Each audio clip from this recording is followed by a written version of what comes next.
tonight's successor agency agenda. All members were present with the exception of Councilmember Cortez. The successor agency received a briefing from the agency negotiators on this item, did not take any final action in closed session. Thank you. If there's an objection by the successor agency, I will now adjourn the closed session meeting by the Bell Garden Successor Agency to the Community Development Commission at 6:08 p.m.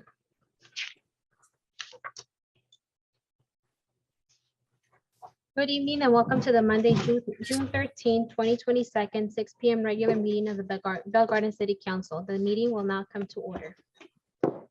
Pursuant to Assembly Bill 361, please be advised that members of the Bell Garden City Council may participate in today's meeting telephonically. Members of the public may view and listen to the meeting live online through the city's website as noted on the agenda.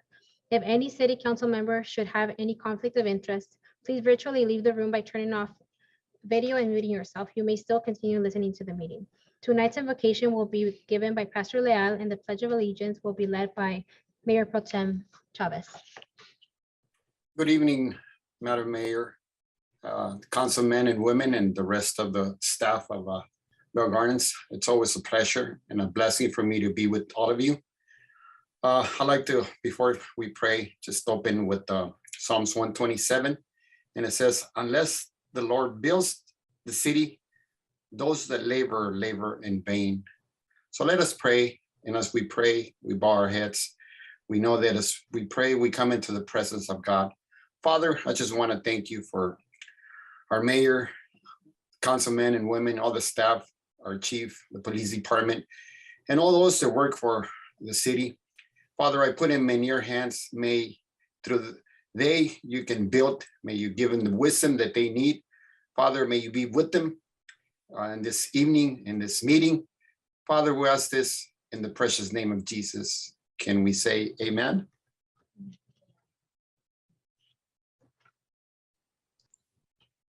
Please rise. Right hand over your heart. Ready, begin.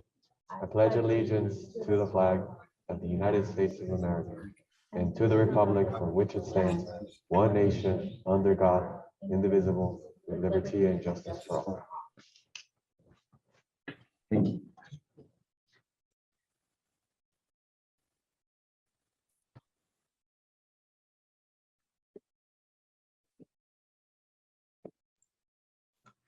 City Clerk, will you please call the roll of the City Council?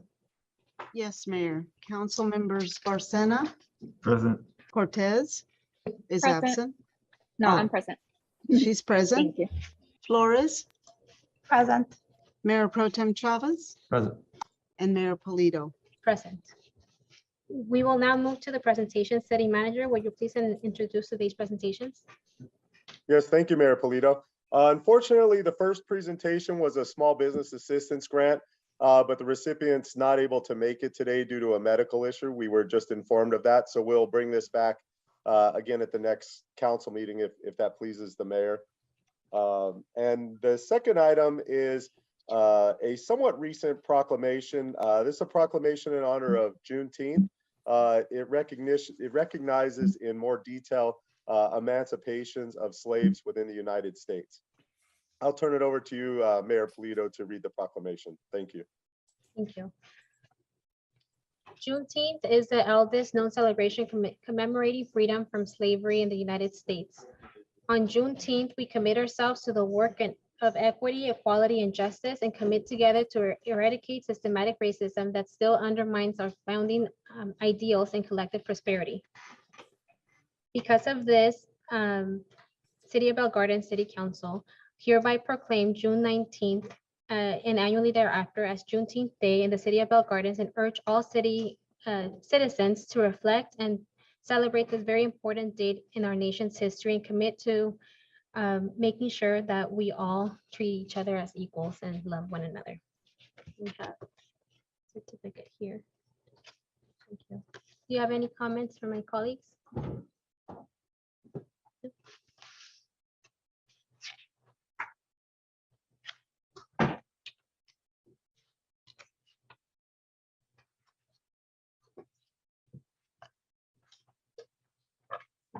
We will now move to the next item on the agenda. Public participation is now open for items listed on the agenda. City Clerk, please announce the instructions for public participation. Thank you, Mayor. We have 0 written comments submitted.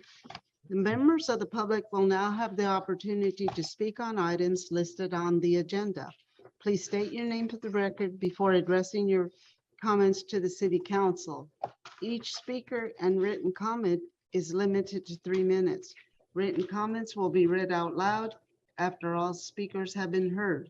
Anyone wishing to make a comment may do so at this time by pressing *9. When instructed, press *6 to unmute yourself.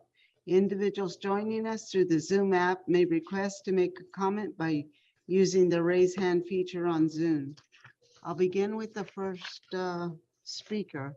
I'm looking at the participant and there are no raised hands. So that concludes public comment. If there is no objection by the City Council, I will close public participation. City Manager, will you please give your report? Thanks again, Mayor Polito. Just like to mention, as there is another uptick in COVID cases in LA County and in the percentage of those that are tested who are found to be positive. So I just want to remind everybody that we're still conducting COVID testing at Bell Gardens Veterans Park Monday through Friday from 11 a.m. to 5 p.m. And they're available to do the rapid test and or the PCR test. And everything's done very quickly and professionally. Also want to report that at the last council meeting, the council adopted or recognized June as LGBTQA Pride Month. The LGBTQA Pride flag is flying at all of the city offices as required by our flag policy. And also you may have noticed today on Florence and Florence and Eastern, Pride banners were being placed up along the city. It took a little while to order them, so we're a couple weeks getting them, or 13 days late in getting them up. But those are in addition this year for the month of June, and they look nice out there on the street. And I just want to make note of 2 more items, upcoming events. This Saturday, June 18th, from 8 a.m. to 11 a.m. is free compost. It's being provided by Athens, and that's at Ford Park. You've got to bring your own shovels, containers, dollies, etc. But you can get it as much as you want. It's a self-serve event. And as soon as that's over at the AutoZone on Florence is a used oil and filter exchange event. So if you bring used oil, bring filter, you can receive replacements up to a $15 value. So a lot going on Saturday. If you start at Ford Park and then make your way over to AutoZone, and there's an environmental benefit, I think, to both of those subjects, and I think that ties in nicely with some of the items that we have on this agenda as well. So thank you, Mayor Polito.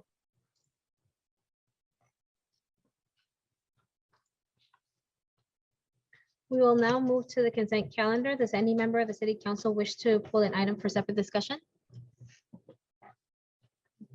May I have a motion? Cortez motions. I'll take the second. What was that? I believe we both motioned at the same time, but she said she'll take the second. Is that correct, Councilmember Cortez? Yes, that is correct. I'll take the second. Perfect. We have a motion and a second. City Clerk, will you please conduct a roll call vote? Yes, Mayor. Council members Barcena, Yes. Cortez, Yes. Flores, Yes. Mayor Pro Tem Chavez, Yes. and Mayor Polito. Yes.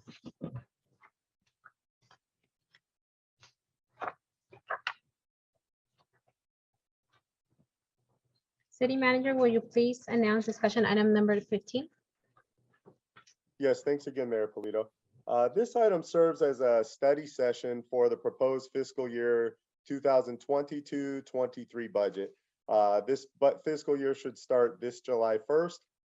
So from this July 1st through June 30th of next year, before Manuel goes in the presentation, I think just a couple key points that I want to make as part of this year's budget development. It's a very status quo budget for the most part compared to last year.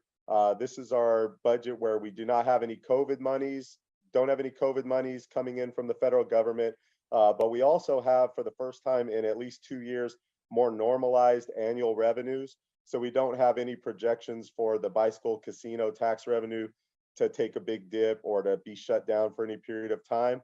This is the first fiscal year in which we'll recognize a full fiscal year's worth of the most recently adopted sales tax measure that was adopted by the voters of the city of Bell Gardens. At this point in time, there are no new positions. I should take that back. I apologize. There's one new position being recommended, some minor changes. We've got a reduction in a lot of one-time costs that we did last year for the purchase of vehicles and things of that nature. And the last item I'll say before turning it over to Manuel is it's a balanced general fund budget. So that's something that you can't always take for granted in municipal government. It's not always easy to do. And a lot of it is things that are out of our control, economic conditions. But really it comes down to decisions that are made by this council over the last 6 months, 12 months, 18 months, that puts us into a position to be able to prepare a balanced budget. The staff can say will allow us to provide the services that we've been serving to the city with some increases as well and operational efficiencies. So this budget is balanced with approximately $333,000 surplus, which is about 1% of the general fund budget. So pretty close to being right on. With that, I'll turn it over to Manuel to provide more detail, more information. And this item, if it's accepted by the council, receive and file, will come back for a budget adoption at the meeting that occurs in 2 weeks. Thank you, Mayor Polito, and go ahead, Manuel. Thank you, Mr. City Manager. Before we begin, can everyone hear me okay? Wonderful. Thank you so much. City Manager, Mayor Polito, Mayor Pro Tem Chavez, Council Members Flores, Cortez, and Barcena. This evening, we'll be providing a brief preliminary overview of the proposed budget for the upcoming 22-23 fiscal year. Here we have a brief summary of some of the key highlights that have impacted our budget analysis and preparation. As you can see, the bicycle casino experienced no closures during the current 21-22 fiscal year. Our 21-22 mid-year projection went from a 6.6 surplus to an expected surplus of 5.9 million at the end of the fiscal year. The city received its portion of ARPA funds for both the 2021 and will be receiving its 21-22 allocation later this month. We are projecting a budget surplus of 333,000, as the city manager indicated, for the upcoming 22-23 fiscal year. And of course, the water fund continues to run a deficit.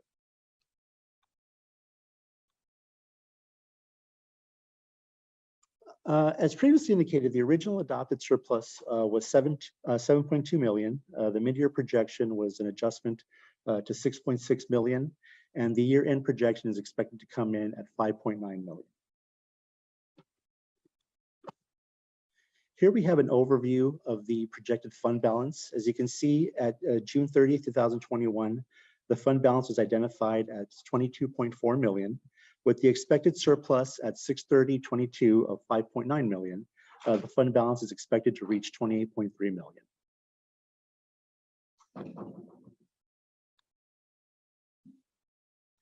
As previously indicated, we are projecting revenues for 22-23 to come in at 38.8 million. Expenses to be 38.4 million, with a projected surplus of 333,000.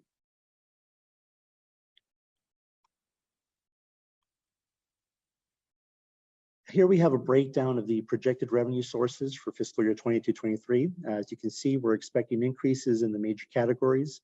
Revenue is expected to decline overall from the previous year. This is expected as a result of the no ARPA funds being distributed in 22-23 and a decline in some of the state rent relief program revenue.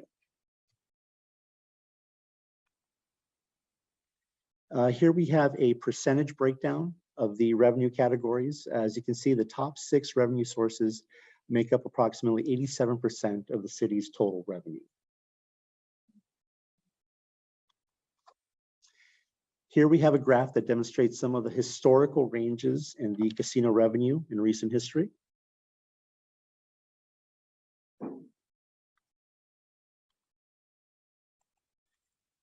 Here we have a breakdown by expenditure type of the proposed general fund expenditures for 22-23. As you can see, personnel services and contractual services make up approximately 89% of the total general fund expenditures.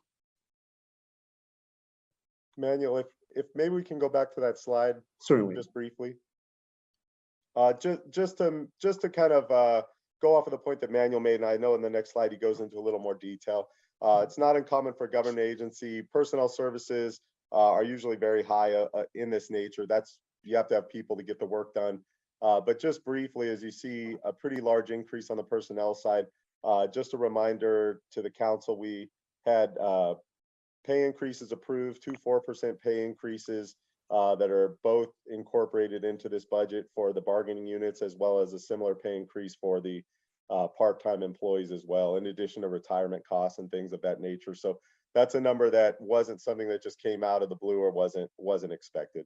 Go ahead, Manuel. I know you have more detail on the next slide. Thank you. Thank you. I guess. Mike, before you continue on that one, on that slide, there's a vacancy savings rate. Can you please explain what the vacancy savings rate is for whatever viewer my question what that is? Sure. So this is somewhat of a budgeting tool that tries to bring some common sense in the budgeting process. So what we first do when Manuel and Remo and his staff come up with their personnel services costs, they assume that every position is going to be filled with all its pay and benefits from July 1st through June 30th. But the reality of it is that people go off on leave, people quit their job at Bell Gardens, move on to other positions. It takes us a month to fill the position. And so there's naturally a vacancy rate of somewhere between 3 to 8% in most government agencies over my experience. I think being here now about 3 years, the number floats around the 4 to 6% range in the city of Bell Gardens. At the time we were developing the budget, we went into detail and looked right at that point in time, and I think we were right at a 5% vacancy rate. So Manuel, can you remind for Councilmember Flores, did we end up at a 4 or 5% vacancy rate built into this budget? It was 4% was factored into this one. Okay, Yes. So there may be some additional savings potentially, but this is something that we look at on a regular basis to make sure that it bears out. But if we were to budget for everything for every position to be filled every day of the fiscal year, it's not reality. But to pin down exactly what positions somebody's going to take a promotion or move is nearly impossible to do. So it brings a level of accuracy into the budgeting process. And we test it year to year to make sure we're not over or under using the vacancy rate. Thank you. Quick question. Do we know how many positions there were? Manuel, I think the positions number's that right were around vacant. about 150 positions. So we're assuming there'd be about 6 vacant at any point in time. Feel free to get specific on the number if you want, Manuel. That's correct. If I'm not mistaken, for this current fiscal year was about 145 were the number of positions that were identified to be at the time full-time positions. So about 5 is about accurate. That's correct. Do we know what department those 5 are, or are they across all departments? Well, let's see. I believe it is across. I think there are some vacancies and City Manager, if I'm not mistaken, I think was it recreation or some of the other. Yeah, so generally speaking, you don't quite know which departments they're going to be from. So you apply it across citywide, and then you just do analysis through the year. But I think at the time when we were bearing out the 4%, we actually just called HR and kind of went through the positions we knew. I think at the time there was a position in community development. I think there were a couple in PD. There was maybe one in rec. So they're short answers. They're across citywide, and it's really just dependent on how positions are going and where people are moving.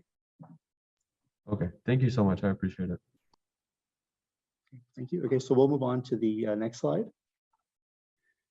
And this slide, we see the increases identified within the personnel category. We are expecting, of course, significant increases to salaries and CalPERS retirement contributions as a result of the labor agreement MOUs, which entered into effect in fiscal year 21-22 and will continue and also be a part of the 22-23 budget as well. Here we have a breakdown of the proposed full-time positions by department for 22-23. And as identified, there was some reassignment or reclassification of positions and the introduction of one new position. And we'll get into that detail just shortly. Okay, and here we have a breakdown of the proposed overtime by department. And there we are proposing an overall decline in overtime for 22-23 compared to the 21-22 fiscal year.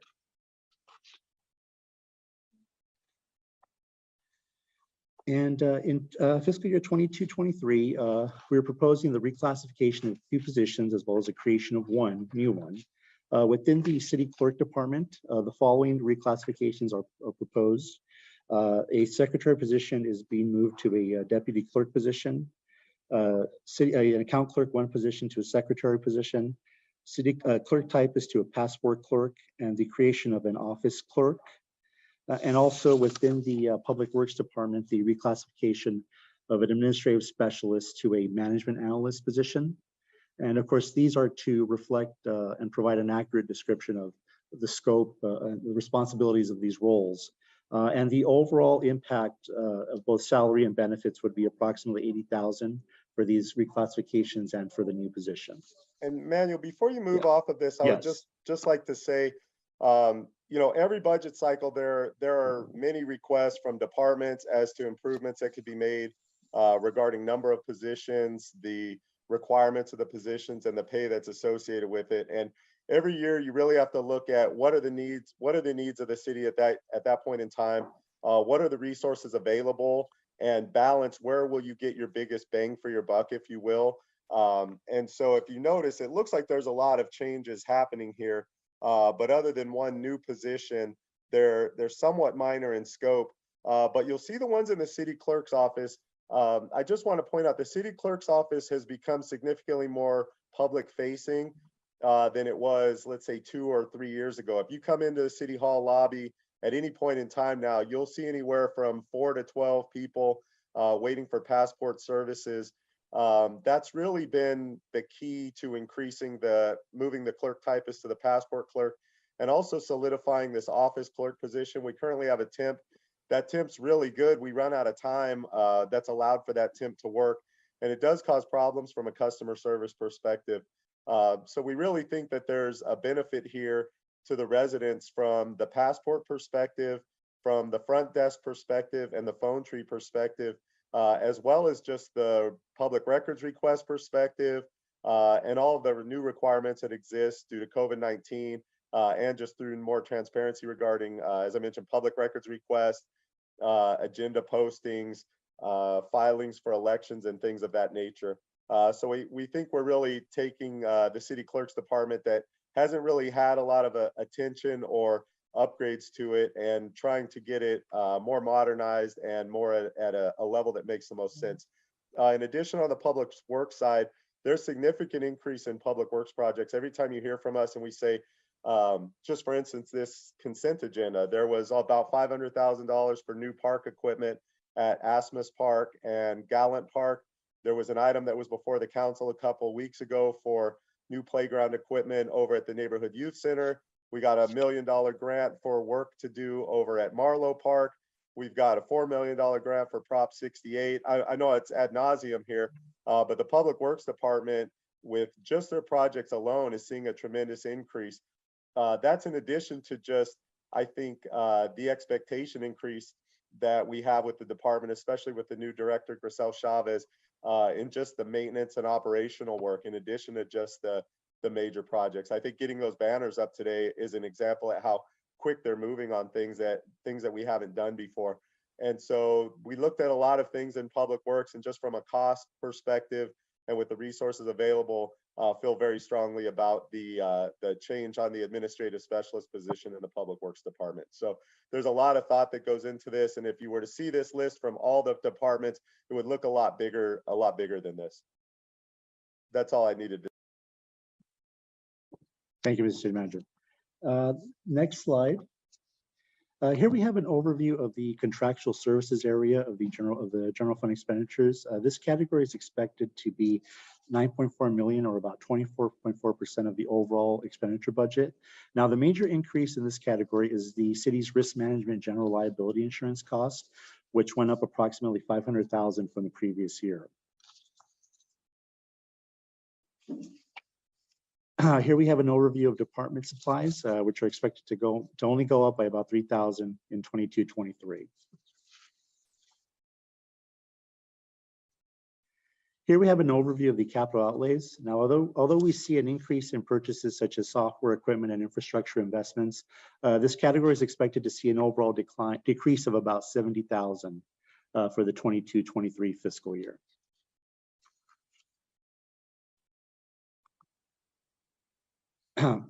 And here we have an overview of transfers out. This category is expected to see an increase primarily because of operational subsidies and retiree health costs. This is a picture of the city's overall total debt as of 6/30/21. Just a point of reference and clarification, it reflects a 6/30/21 date because of this is per audited financial statements. And of course, the majority of this debt is as a result of the city's net pension liability and its retiree health liabilities.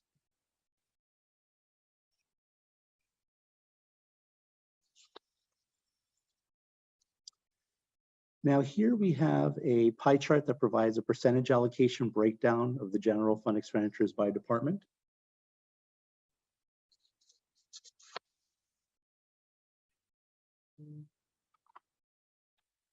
And here we have a continuation of the previous slide. General fund expenditures are projected to be up by 3.4 million for 22-23.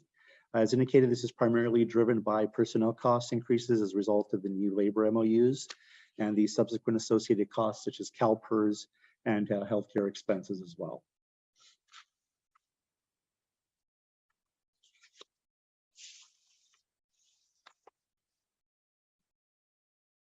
Here we have a listing of the various capital improvement projects throughout the city. Oh, sorry, I'm short. This indicates the remaining budget amount carried over the existing projects in the previous year, as well as any new projects designated for the 22-23 fiscal year. And of course, these are infrastructure improvements throughout the city, roads, any other infrastructure related items that are needed throughout the course of the fiscal year. And Manuel, just to provide a little more insight into it as well, the nature of the capital improvement projects is these are big ticket items. They usually take more than a year from the design through the construction through the completion. And so the fact that there's remaining budget and we're moving forward, it does not mean that these were projects that we expected to be done by the fiscal year end. We didn't expect that. This is just to acknowledge that there's a budget, some of the work's been done, and in some cases there are remaining budget, and we want to carry over that remaining budget so we can get these projects completed. So this is a normal cycle and isn't indicative of any projects that aren't getting done or anything like that. All right, next slide. So here we have an overview of the fiscal year 22-23 proposed budget for all 35 of the city's funds. This includes the general fund, as well as the special revenue funds, capital project funds, enterprise, as well as successor agency funds. In the total, the proposed budget for the 35 funds is $68.5 million. And here we have an overview of the water utility fund. By the end of the current 21-22 fiscal year, the water utility deficit is projected to increase by 1.6 million. By the end of the 22-23 fiscal year, the water utility fund is expected to lose another 1.3 million. By the end of 22-23, the water utility fund is projected to owe the general fund 7.1 million. Now, before we conclude our presentation, I'd just like to thank our finance department staff for the extensive hours and effort in researching and calculating the budget information for this evening. Specifically, I would like to thank our accounting manager, Remo Hansen, and our payroll technician, Mary Ceballos, for their efforts. This concludes our presentation, and I'd be more than glad to answer any questions that council might have this evening. Any questions? Mayor, may I? Yes. City Manager and Manuel, well, first of all, thank you to all the staff for this great presentation. My question is, how many PD positions are still frozen in terms of patrol officers? Manuel, if you could maybe bring up the slide that you had that showed number of positions. Sure, Okay, I can speak to it though directly in the interim. We unfunded or froze 4 positions a couple of years ago. We brought back 2 of those positions and then since added a jail supervisor as well. There you go. Here we go. Okay, so if you look at the police line, we were at 74. I'm sorry, actually, let me turn to the chief. Chief, did we unfund 3 or 4 positions in that fiscal year? I apologize. I'm sitting in for Chief Fairfield, Captain Hubner, City Manager. We are totally budgeted at 49 sworn officers at this time. So there are 2 Manuel, and correct me if I'm wrong, there are 2 unfunded patrol officer positions that have not come back at this time. I think we unfunded 4 of them. We've subsequently brought 2 back along with and we created a jail supervisor. So there's still 2 unfunded patrol positions from previously. That is correct, yes. Sorry, Thank you so much. And long-winded answer, I apologize. no worries. So I guess at this point, I mean, Mayor, I don't know what time you'll be taking motions, but I would like to make a motion to unfreeze the remaining 2 patrol positions so that we have accessibility to those.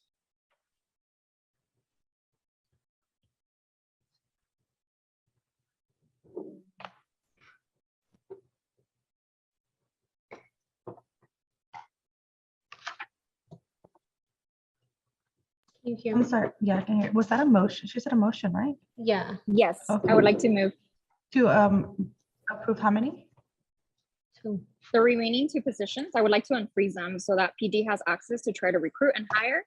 Of course, knowing that if they don't recruit and hire at the moment, we're still going to take those cost savings. I'll go ahead and second. City Clerk, can you please conduct roll call vote? Yes, Mayor.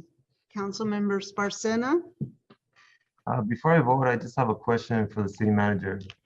So what is the actual impact on the budget when you unfreeze a position? If you don't mind elaborating, just so I can understand. Thank you. Yes, Councilmember Barcena. So if you were to add 2 patrol officers, I believe a fully burdened patrol officer is in the $140,000, $150,000 range. Manuel, correct me if I'm wrong on that.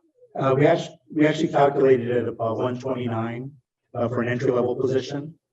Okay, so 2 full-time brand new patrol officers would be about $260,000. Our current surplus is about $330,000. So, it would use up about 2/3 of that. To be fair on the recruitment side of it from PD, I would expect to see maybe some additional vacancy savings because I think there's some difficulties in recruitment on the patrol officer side of things. So you could approve 2 positions. We would budget for it. We would assume that the cost increase would be the $260,000. So we would assume that that's obligated. I would make an assumption that there would be some period of time that those positions would be vacant during the fiscal year. So there could be an argument that you should offset that cost, but from the start perspective, it would be about $260,000 that would use up about 2/3 of our deficit, of our surplus. I'm sorry, our surplus. Okay, thank you. So we can go ahead now with the vote. Councilmember Barcena, I will vote no. Thank you. Cortez, Yes. Flores, Yes. Mayor Pro Tem Chavez, Yes. and Mayor Polito. Yes.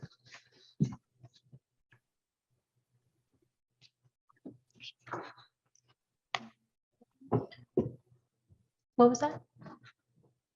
Oh, nothing. Okay. Any final questions before we move on?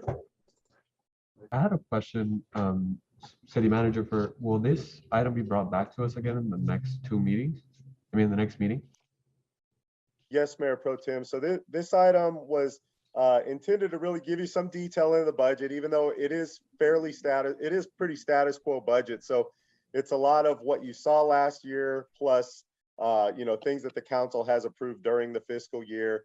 that really informed this budget. But short answer is yes, it will be available. It will be up for approval at the 27th meeting, June 27th, and we should have a budget adopted by the 30th. Another question, Madam Mayor, if I may. Yes. So the vote that we did today is to basically amend this proposed budget, and then it's coming back again for a final approval, correct? Yes, Councilmember Barcena. Okay, That's, thank you. I understood the motion. Thank you. And I would like Mayor Polito and Mayor Pro Tem Chavez and council members, I'd like to also just make myself and Manuel available for more detail, further discussions, or if there are even groups or residents that you have that have questions. You know, we love talking this. We want it to be out there in the open. So if there's, you know, opportunity there where you want to have us meet with somebody or something like that, please just let us know. If I may. Yes. I'm curious to know what sort of outreach or publicity in terms of the budget information has been put out, aside from the agenda being put out.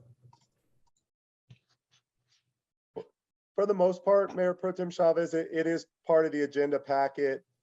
We put it out there. We do a little bit of extra social media, just saying, you know, come look at the budget. You know, I think there's always the desire, and I know we've talked, you know, to have, you know, make sure that everybody understands what's going on with it. It's a lot of money. So we can at a minimum commit to putting more social media out, putting maybe some more infographics out in between now and the budget process that might get people a little more interested. I think we did that a couple meetings ago with some items. So we can definitely do that as well, you know, to try to get some more interest and to put more information. I didn't hear you the last part. Sorry, I hit that too soon. So we can kind of redouble our efforts to put more information out there. We don't put as much out there leading up to this meeting because it's a draft proposal item, even though it's status quo, but we can definitely redouble the efforts and put even more information out there. And like I said, put maybe something that's a little more enticing to try to get people more interested between now and the next meeting. Would it be possible for perhaps staff, with the assistance of maybe Recreation, to set up some sort of workshop at Ross Hall, sort of forum style, to sort of educate the community in terms of the budget? Mayor Pro Tem Chavez, so I think I would probably leave this open for the council as a whole, because I think there are, depending on how we do it, depending on the time frame that we have, there's plus and minuses here. I think Manuel and I definitely, and I'm sure the council as well, want to put as much information out there as possible, but we want to put out there in a way that's you know, digestible and is useful in, you know, providing information and making residents feel like they understand it and what they can or what there really is a ability to do in it. So I think on the surface propose that we, just in the interest of timing, that we bring the item back, we redouble our efforts, and that if we do something like that, just, this is staff proposal and the council can say otherwise, that maybe we do something like that on an after the fact basis where it's not so rushed due to timing, where it's sort of an information session or an educational session. And certainly at that time, if the public has things that they want or they want done differently, the council can amend the budget at any given time. So I think it would still accomplish the goal. It just wouldn't get in the way of the process that's going currently. That would be my recommendation. But again, that's on the staff side of things. Gotcha. The only reason I mentioned is because I recall last year when we went through this process, we did put out a survey, sort of stakeholder analysis, where we had the community come out, fill out a survey at any of our parks, at any public building here in the city, and we were able to use some of that information or that input, and maybe use that to sort of tailor some of that information for the budget. From my experience, I don't think we've done that for this year. Yeah. No, Mayor Pro Tem, I think There are a couple reasons I think for that. I'm not sure how confident we were in kind of the results that we got. I think generally the survey was better than not having a survey. It was the first one that we've done. Considering the budget somewhat of a status quo budget, I think right or wrong, we took some level of confidence that the information that we gained last year was similar, to what we've seen in that time frame. There's some other issues that have come up in that time. Let's say rent control, for instance, that I think are a bigger issue than they were in the past, and I think that's being addressed. I don't think we really saw that as impacting the general fund budget at this very moment. So I would say we still use to a diminished degree the information that was obtained through last year's survey without using the kind of the time and resources in doing it this year. I think kind of in hearing your commentary on and just hearing some commentary, that's maybe an opportunity that we missed, that we could have beefed that survey up to try to address maybe any of the shortfalls that were received or comments in the last fiscal year. But I suspect the information would be similar to what we got last year, plus with a few, I think, obvious items as well. I don't think it's something that can't be done at any given point in time.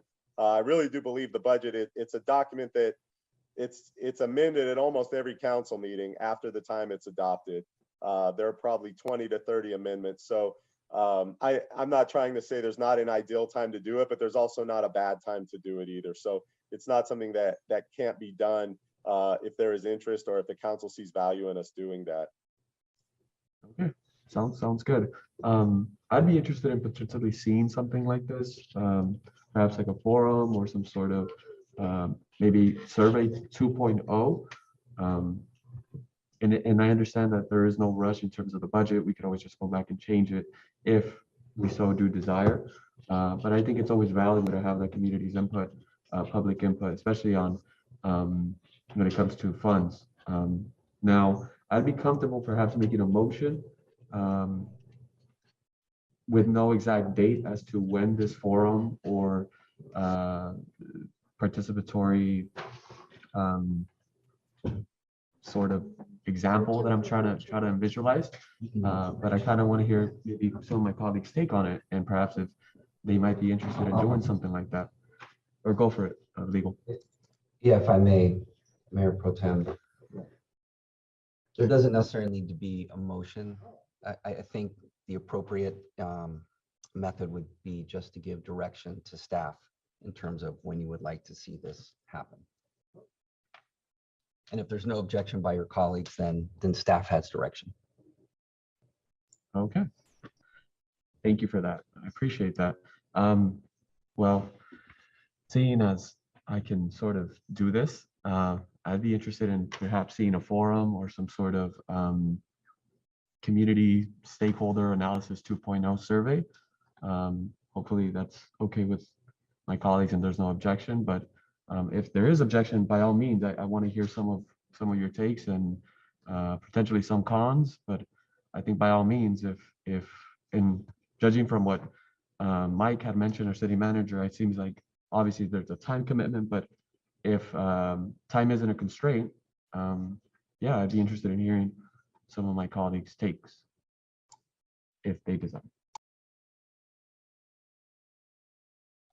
So, Councilor Chavez, my only question is that when I don't know if you specified a time frame for this, only because we're pressed, I know, for the June 30th deadline. Do you expect this to be done before that or after? I think you mentioned at any time would it be fine? I'd say, I mean, I know June 30th is the end of the fiscal year, or the start. July 1st will be the first of the fiscal year, but I know July 2nd, we have an amazing 4th of July spectacle. Perhaps maybe pairing it up with some sort of community event, and it'll be a time where community can come out, and or maybe even at that event itself, we could kind of have some surveys available and people can potentially share some of their thoughts. But to answer your question in terms of time commitment, I mean, as the city manager mentioned, if there's something that the community so does desire that's super urgent, by all means, we could always just change it at any time throughout the year, if I'm not wrong. Okay. I'd like to make a comment on that. I feel like it's very valuable to educate the community as far as budget? Is that what you're looking for? To educate them on how our budget works? I think in part, yeah, because this is during the time when we're talking about the budget, right? I felt like when we think of June 30th and when we think about June, July, that's when a lot of the conversation, even though we do go through it throughout the year, constantly changing it, I feel that this is actually when we actually get a full workshop for us to kind of go through it and see all the funds. But I'd also, I think that's why I mentioned it right now. But if June 30th seems too close of a deadline, why not have it like in July? I'm not opposed to educating the community on the process and what a city budget looks like and what it consists of. I just want it to be that, like an educational workshop rather than anything else. That's what you're looking for though, right? Just want to clarify that you're trying to educate the community on what is our city budget. I think That's what you're looking for, right? I think in part, yes. I think it's education for the community to learn about the budget, but at the same time, I think it's valuable insight and information for us to know some of the data that we can gather from the workshop itself, right? Because just the only thing I'm afraid is that we present it as what would you want rather than this is how it works and this is how you can get things done, because then we would create like this false narrative that we're able to spend dollars in everything everyone wants rather than what the established. I mean, we're not, the city isn't a charity, right? We're like, I don't want to say it's a business, but there has to be financial structure and financial health and responsibility. So I don't want there to be a confusion that we're trying to tell everybody like, oh, give us all your list and we'll get you guys everything, you know? I want it to be like, first, this is how it works. And this is what we're able to do. If you're trying to make it as an educational workshop so that the community knows how much money the city has, what we're doing with it, how it's beneficial, how we're helping, and what they're able to achieve, then I would support that. But if it's anything other than the facts, I would not be in support of it. okay, I think there's two things here, and I get the first part where in one of them, a lot of it is the city or perhaps us kind of going with the budget and telling the community what the budget's about and educating them. But I think the other part that I think is just as vital is for us to receive the community input, right? Now, what we do with that information or with that input, that's up to us to decide. But I think just as much, it's always valuable for us to have that information, right?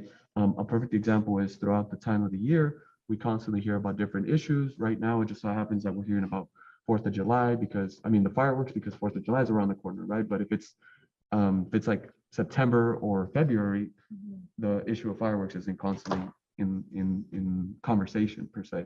But I feel that it's just as vital for us not only to educate the community about the budget, but also we take in their opinions, right? Just the same way we did it last year with the stakeholder analysis or with the survey that we did. And in this case, perhaps do 2.0 version, but instead of having them check off boxes of listing them one through, I think it was 32, perhaps letting them add some more information or content of how they, you know, maybe they could see a solution to some issue that they have. That makes sense. I think what you're talking about is kind of blurring the lines of what we're discussing in regards to the budget. I think that it's a good idea to have a workshop where we can discuss the concerns of the community, but not tied to the budget, because as Councilmember Flores mentioned, we don't want to confuse the community and feeling that there's all this money that can be spent in any one area or any one want for the community, because there are some monies that we can only specifically spend in one project, or it's already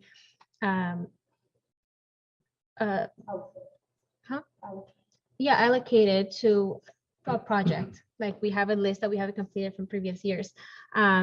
So I would also be in support in an educational type of workshop, but just in presenting the information. However, I feel that that educational aspect of it is also available during the council meeting and with the presentation itself. So I feel that if that's what we're doing, it would almost be like we're doing it twice. And in regards to getting outreach and input from the community where to spend the money, I think that's where we all can individually do that with our neighbors and having, like, you know, coffee with Mayor Pro Tem and then having that discussion and then bringing in the information rather than having a whole workshop to discuss this and then a council meeting or vice versa. The only reason I would ask for I'd say a forum or some sort of space for them to share that would be different from the council meeting or this presentation itself is because I think it's always difficult for community members or the residents in general to be able to sometimes make it or attend or even attend virtually for maybe lack of internet services or the digital divide. And we've talked about that before, compared to as if we actually had a full-blown flyer where we advertise it, I'd say a good 2 to 3 weeks, each of us in our own social media following, and we invite the community to go out to Ross Hall, sort of like, I think we've done other presentations. I remember we did one for the Complete Streets Project. This is before my time I was on council, and we had nice little not only billboards, but like nice little boards located around Ross Hall that showed different sections of the city with different projects that were going to occur. So that's sort of what I'm visualizing. That's what I mean in the lines compared to as just us going through it right here with us.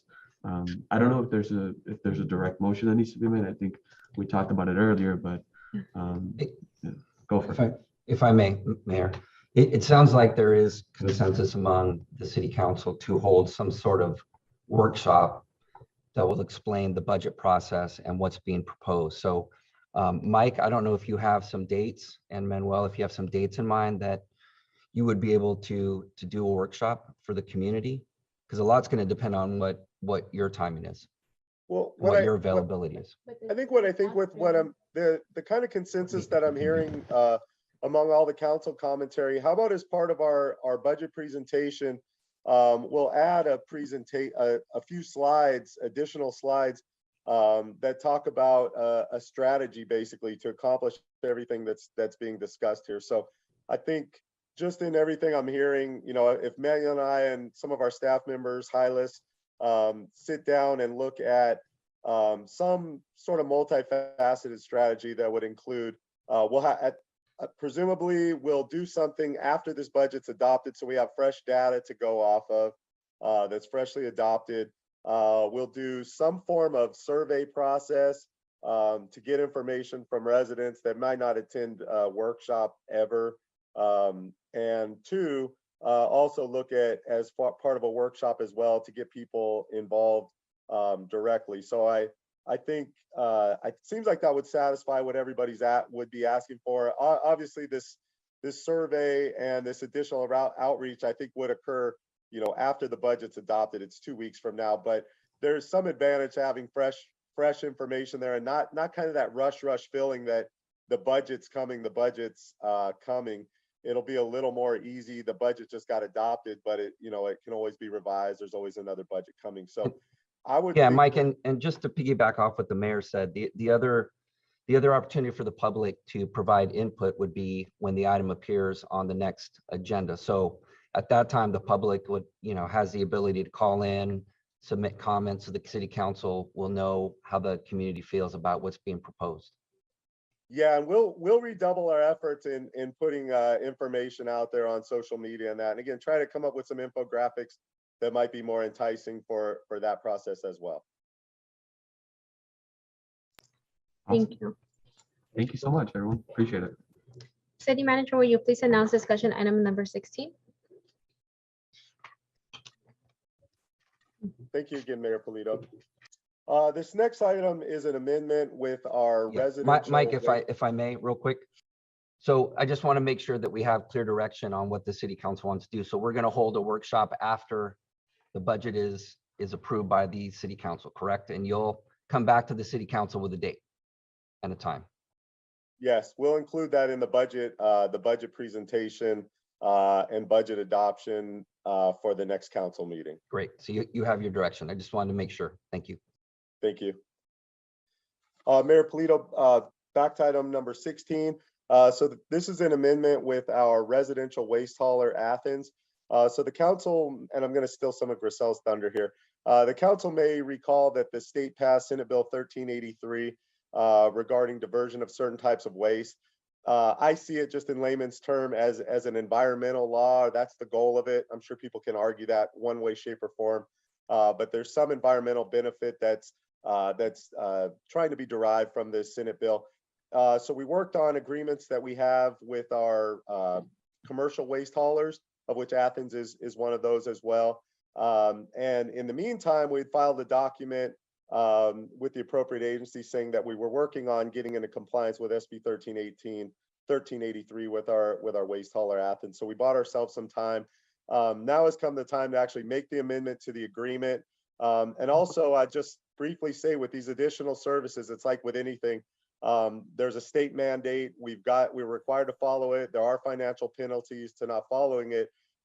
They don't provide resources for that purposes. The resources have to be derived for these additional services, and there are additional services, and there are environmental benefits that go along with those services. Those costs are passed on to the recipient of the services. In this case, it would be to the residential ratepayers. I'm a numbers guy, so I'll get right down to it. I think we end up in the $3 to $4 a month on average range. With that, that's a very brief summary. I'll turn it over to Grisel to go ahead and fill in the details. And I also like to mention, hello, Gary. I see you there from Athens Services. So Gary's here with us as well. And also Debbie Morris from HF&H that works with us on these issues. And also Rick has Jesse Haragri here with us as well to help out. Go ahead, Grisel. Thank you. Thank you, Mike. Good evening, Mayor and members of the City Council. To touch on some of the points Mike didn't discuss, as you recall, last October, Council approved an amendment to the non-exclusive trash contract that incorporated some of the requirements of Senate Bill 1383 for organic waste recycling, and this is follow-up to that. Now we're proposing similar requirements to the amendment for the residential trash rate contract. Also, this is also consistent with the ordinance that Council adopted also last October for incorporating those requirements into our ordinance applied citywide, specific to the SB 1383 requirements. So the action before you this evening, before I turn it over to our consultant, Debbie Morris with HF&H, the action to be taken by Council this evening or for consideration is to adopt the resolution that would ultimately approve the third amendment to the residential trash services contract with Athens Services, focusing on the SB 1383 required activities, as well as directing staff to administer a Proposition 218 process whereby we could Council could legally consider and act upon the proposed rate increase of $3.72. That's a monthly increase, and setting a public hearing date of August 8th, 2022, where the public can submit written protests, and Council could ultimately make a decision and consider the fee for adoption, and that fee would be effective September 1st, as described in the report. I did also want to state before Debbie goes on that the Council report provided to Council last Thursday evening showed the actual rate fee of September 1st, 2022, which was shown as $36.89. It should actually be $37.69. And that's because it includes a franchise fee. I apologize for my math calculation. So the correct amount is $3.72 as stated, and the monthly amount is $37.69, and the annual amount is $452.28. And I also want to thank the entire team that worked very hard for many, many months to assist in making this, getting us to this point. From our HF&H consultant team, Debbie Morris, our staff, Veronica Sanchez, our legal team, Jesse Haragi and Stephanie Vasquez, and our Athens team, as you see on the screen in front of you, Gary Clifford, Christian Warner, Amanda Mejia, and Brandon Young, and many, many others I'm sure I'm missing. So Debbie, please, if you can please share your screen and take the presentation forward.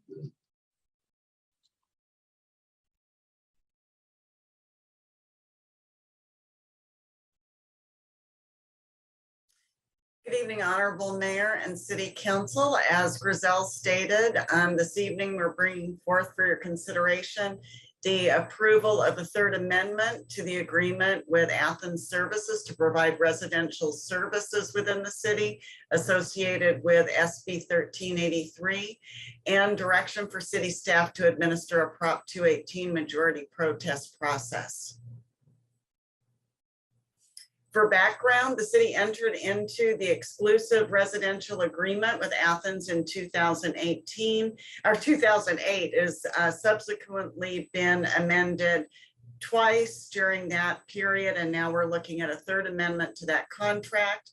As Griselle said, the city's been in negotiations with Athens over the last several months to prepare the amendment to the agreement to comply with some of the requirements of SB 1383.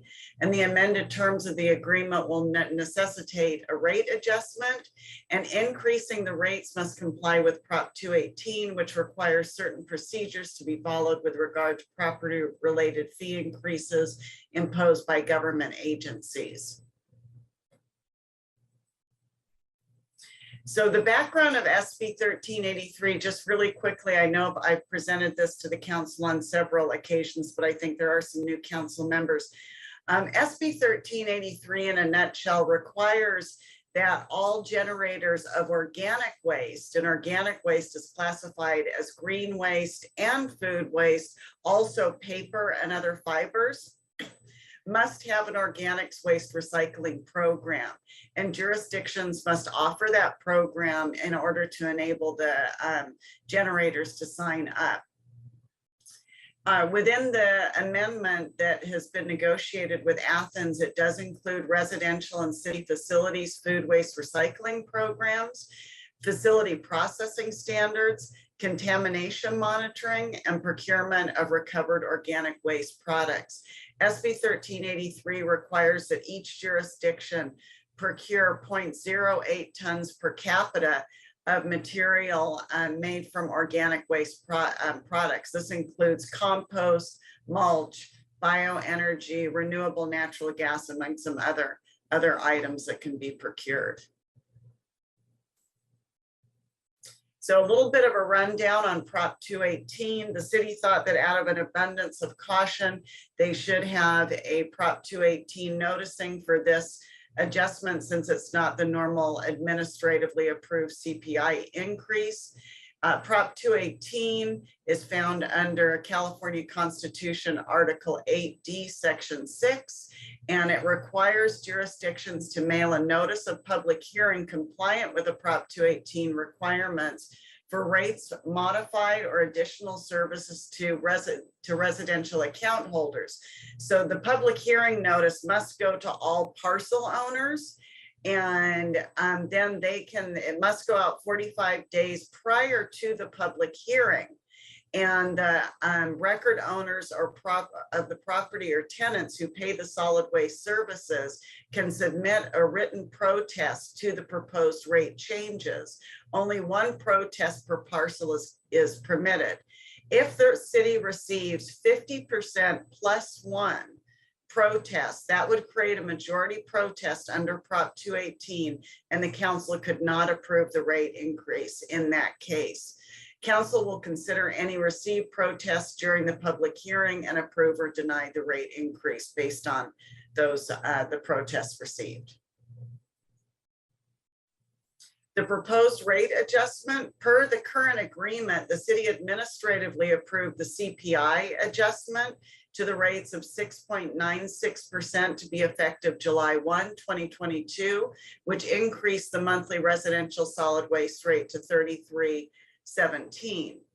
Athens has requested an additional adjustment of $3.72 to the monthly residential solid waste rates in order to carry out the SB 1383 requirements included in the third amendment.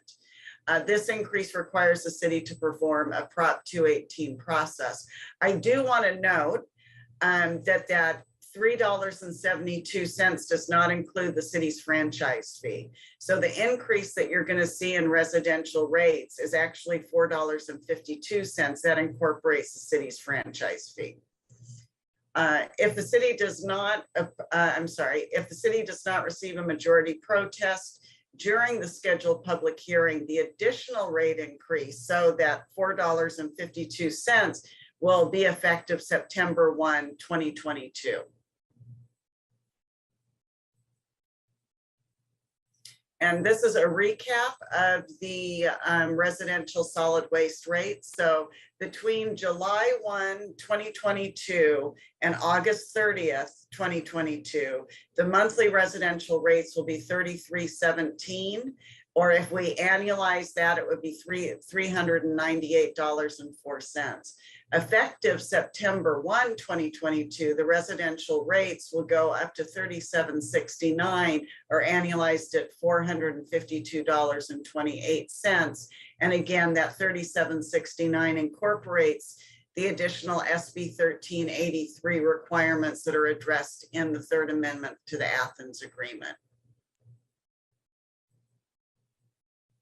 Conclusion, the approval of the Third Amendment will allow the city to obtain compliance with SB 1383 and avoid penalties. And the penalties can range anywhere from $500 to $10,000 per day per violation, which would be assessed upon the jurisdiction for noncompliance by the state.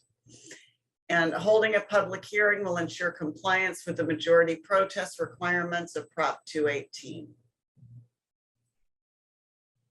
So the staff recommendations before you are that to adopt resolution number 2022-54 to approve the Third Amendment to the agreement between Arcalian Enterprises DBA Athens Services for residential solid waste collection, reflecting additional required services to be provided in order to meet compliance with SB 1383.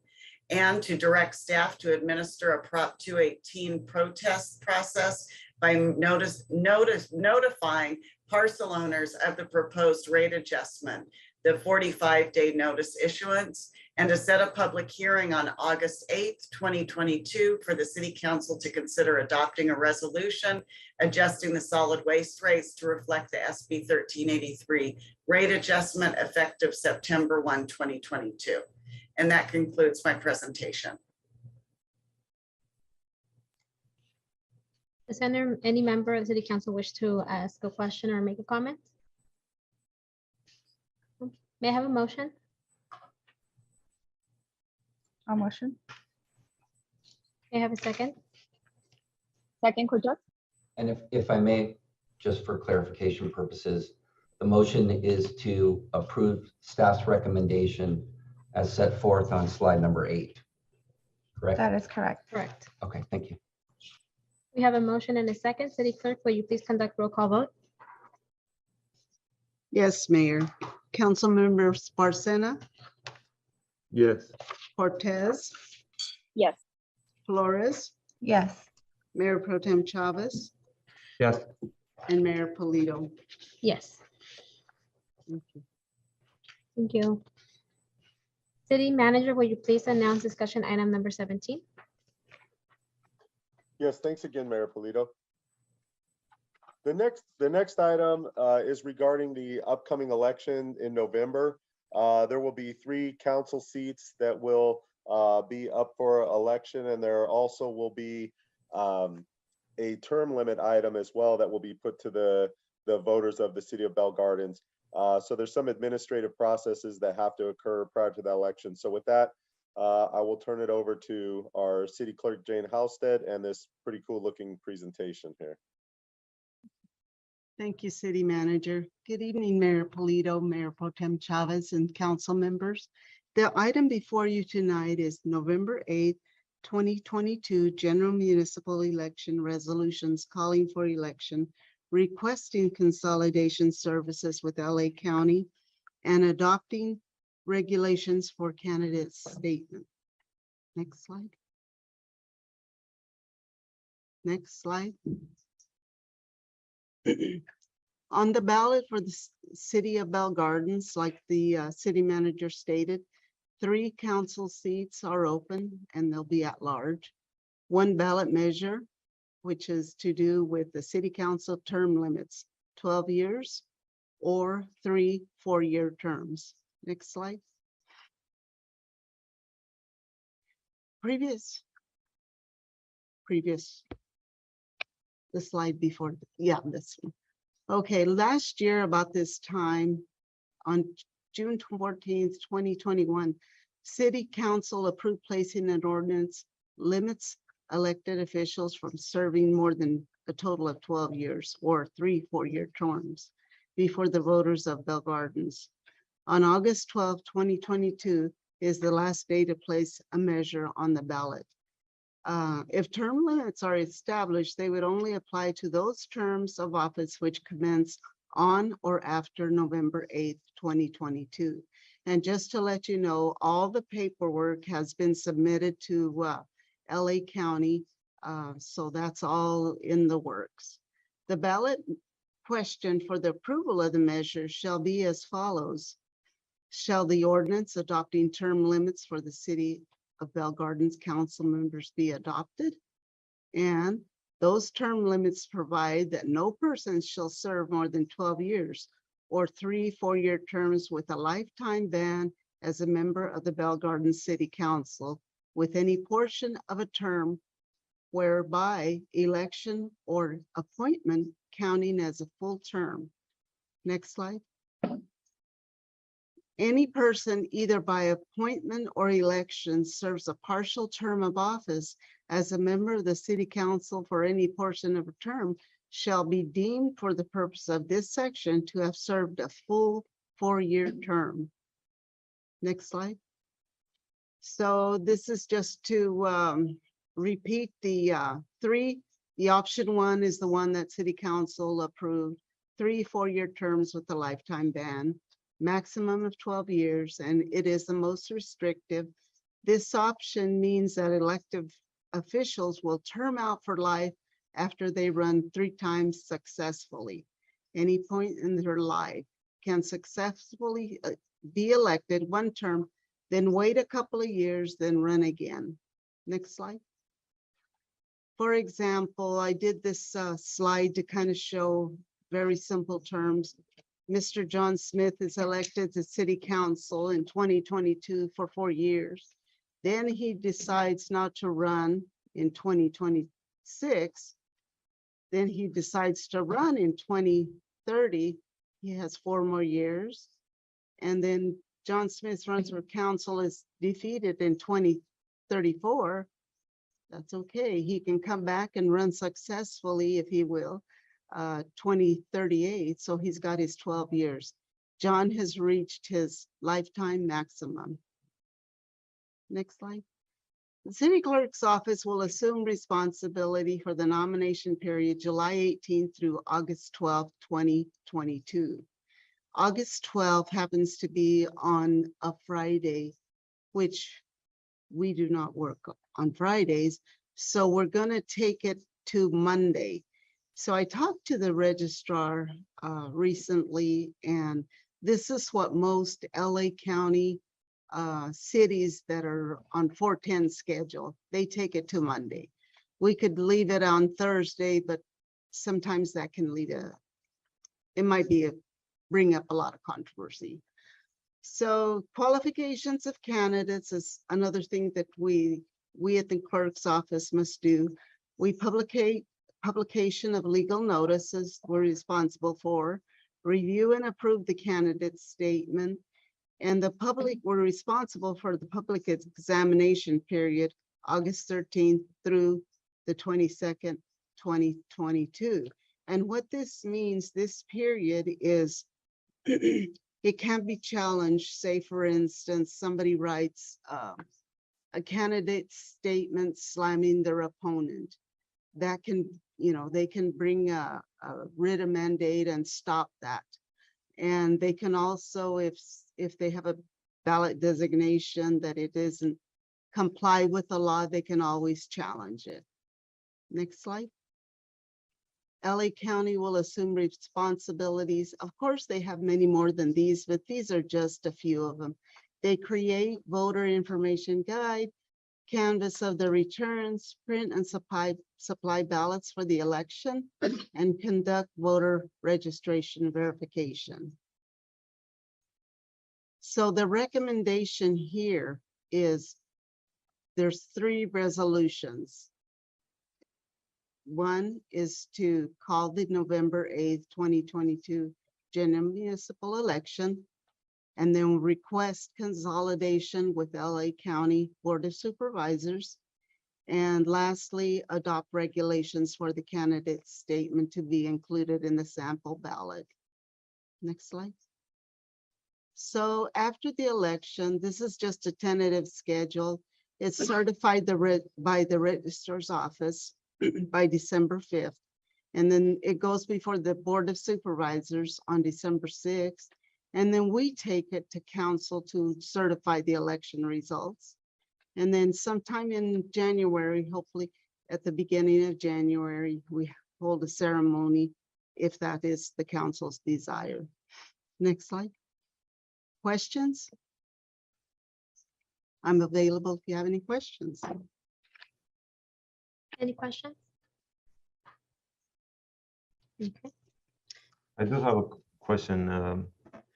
When we finalize this process and you know, the application submittals open, do you guys promote the opening of for applications for this? Yes, we'll put something on the like we'll print out paperwork where they can know that it's out there and it's ready for them to pull nomination papers. I believe some cities put their paperwork on the website. I don't think we did last year, but I've seen it in the past where some cities do put all their paperwork out there. Okay, thank you. That's all. May I have a motion? I'll move. I'll second that. We have a motion and a second. City clerk, will you please conduct roll call vote? Council members Barcena, Yes. Cortez, Yes. Flores, Yes. Mayor Pro Tem Chavez, Yes. and Mayor Polito. Yes. City manager, will you please announce discussion item number 18? Yes, thanks again, Mayor Polito. This next item is a discussion of the previously approved minutes. For the minutes from April 11th, there was a question regarding the accuracy or the specificity of the minutes related to request for a motion for a rent control ordinance that included certain components. Upon staff review from the clerk's office, from the city manager's office, also from the city attorney's office, we believe there is room to improve the accuracy of these minutes, and we've attached the revised minutes that we're recommending be approved by the council at this time. Be happy to answer any questions, and I'm sure the city clerk be happy to answer any questions if you have as well. Any questions? Yes. What was the actual difference in the submittal of the minutes, if you don't mind, Mike, describing? Yeah, just without showing a track change or highlighting specificity. As I recall, the way the minutes were written before, they specified that Mayor Pro Tem made a motion. It was a very brief description of the motion that was made. And then it mentioned that Councilmember Flores, I think, made additional motion or a similar motion with some questioning. It had a lot more specificity on the second part and not on the first part of the motion. So I think the way the language is now, it's more clear as the motion that was made by the Mayor Pro Tem, as it was the primary motion initially. There were several very specific components there that were not described. So that's the major change there, was to make it as specific regarding the primary motion as possible. So the person who made the motion changed to these minutes? It actually, I believe the way the motion that was made is described more specifically. So I believe previously it said Mayor Pro Tem Chavez made a motion regarding rent control, as opposed to the motion was significantly more detailed than that. It was Mayor Pro Tem Chavez made a motion for rent control with these specific inclusions. So it was sort of limits, who or how the rent control ordinance would be drafted up, and specifically that it include an urgency ordinance to limit rent freezes. So it didn't say any of that, although I know it was very clearly stated in review back against the video. So what the previous minute said was very quick, that there was just a motion made for rent control, when really the motion was made that was more significant than that. I think it had very specific components to it. I have a question for legal. So I just want to share my experience with this particular item. I noticed something was not accurate in the minutes. And I also heard one of my colleagues pointed out that the minutes contained information that was inaccurate. At that point, I also mentioned it to the council in general. And following that, the city manager himself said that there might need to be a revision to the minutes, and he advised the council about that. So my question for legal is, it was very frustrating for me to not be acknowledged by my colleagues. So my question is, what do we do in a situation where we know there is something that's not accurate on the minutes, and the council still chooses to vote to approve the minutes as they are? Is there anything we can do? Well, I think what we did in this case is exactly what should be done. We went back and we listened to the meeting minutes, and we made the necessary revisions and brought back to you minutes that were more accurate in terms of what was discussed and what the motion was. So I think the process that we followed here today is one that I think we should follow in the future as well. So are you saying that we should knowingly, with the warning of staff and the warning of other council members, that we should go ahead and approve the minutes? Is that because that's no? what... I think if there's any concern among a member of the city council that the meeting minutes are not accurate, I think you should bring that to the attention of the city manager and the city clerk. We'll listen to the meeting minutes and make any necessary changes. And if there are changes made to the minutes, we'll bring them back to you so that you can vote on them in open session once again. Thank you. But city manager, correct me if I'm wrong, the motions were adequately reported. It was only that it was lacking specificity, correct? As in Councilmember Chavez's motion was not specific enough. It didn't have enough detail. However, I don't think the minutes were erroneous. It was just they were lacking more detail. Is that right?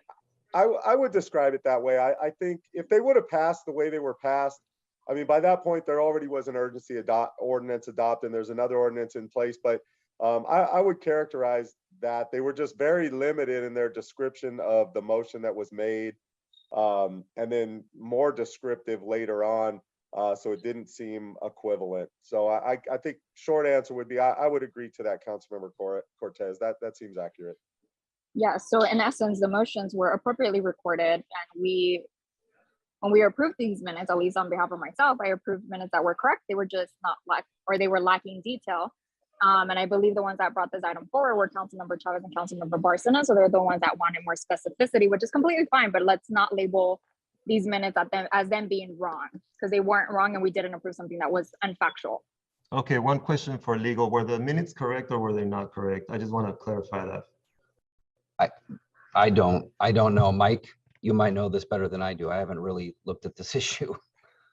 My answer is going to be annoying. I'm going to say they're more correct. I think, as we stated last time, I mean, I think Mayor Pro Tem Chavez, as we were sitting on the dais, kind of showed me the actual video that was going on as I was reading. And it seemed that I would say it just didn't give it did not characterize in an accurate fashion. So maybe I would say, I hesitate incorrect, because again, I think if they would have gone through that way, I think it's arguable. I definitely think they were not as accurate as they could be.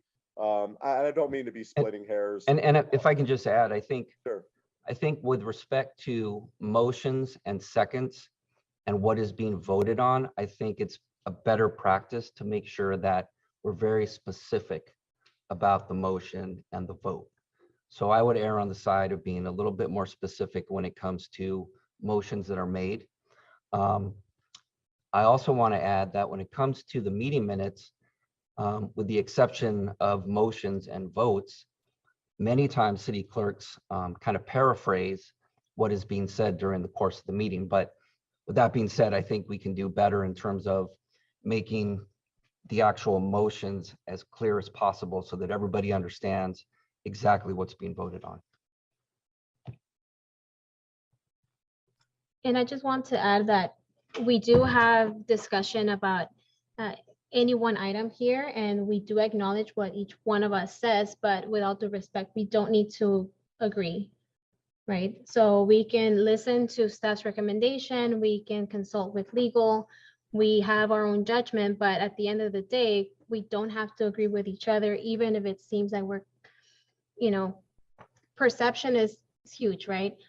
So we don't always have to agree. I'm glad that we had the discussion and we were able to look and listen at the video again more closely to add more detail to the minutes.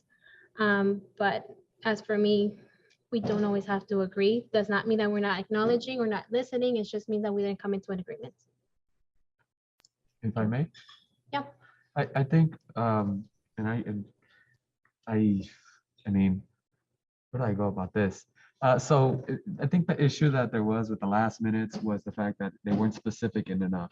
They weren't specific enough. I think that was the main issue. I think the previous minutes had indicated that my motion didn't include any portion about rent freeze, when in reality, it did include the rent freeze. Now, there was some dialogue between Councilmember Flores and myself during the meeting that required me to split my motion, which then therefore allowed Councilmember Flores to make the motion on her own, I believe. I think regardless, at the end of the day, we have the video and we could just watch it to see how it actually went down, how the meeting went, how it goes about. So I think your mic. I think that the issue here was that the minutes just weren't enough specific. And I think staff realized that. But other than that, that's pretty much it. Thank you. I just want to say something briefly since everybody's mentioning something. Yeah. I genuinely believe that this is a waste of time, that this item doesn't help the residents. And this is about egos. And I want to just say, I'm sorry, because I got like my wisdom tooth removed and I have like a real lisp, but I'm here. It's such a waste of time, honestly, because the point is that the rent is frozen and we all agreed.